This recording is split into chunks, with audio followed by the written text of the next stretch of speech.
அதாவது மக்களுடைய ஆசை, அவருடைய வாழ்வாதாரம், ஒருவேளை சிலிண்டர் ரூ. 500 கிடைத்தால் நல்லா இருக்குமே அப்படிங்கிறது நினைச்சு பார்க்குறது நல்லா இருக்கு. அப்போ அந்த எண்ணத்தை இவங்க முதலீடாக்கியிருக்காங்க. அதை உங்களால் கொடுக்க முடியுமா?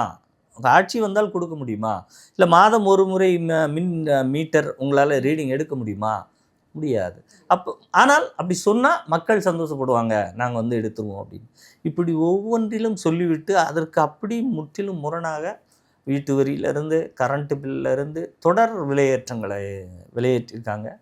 மக்கள் ஒரு சில குடும்பத் தலைவிகள் ரூ. 1000 பெற்றால் கூட, அந்த ரூ. 1000 வாங்குவதற்கு முன்னால் இருந்த விலைவாசியை ஒப்பிட்டால் இந்த ரூ. 1000 ஒரு பொருட்டே கிடையாதுங்கிற அளவுக்கு மிகப்பெரிய வேதனையில இருக்காங்க. அப்போ ஒட்டுமொத்தமாக இது தேர்தல் வாக்குறுதி தயாரிப்பு குழு இல்ல. பொய் வாக்குறுதி தயாரிப்பு குழுன்னு தான் நம்ம இதை சொல்லணும். அந்த அளவுக்கு தான் திமுகவினுடைய கடந்த கால வாக்குறுதிகளும். இது மட்டும் இவங்க மட்டும் இல்லை. இவங்க கனிமொழியினுடைய தந்தையார் கருணாநிதி அவர்களே பல இதே மாதிரி அறிக்கைகளை விட்டவர் தான்.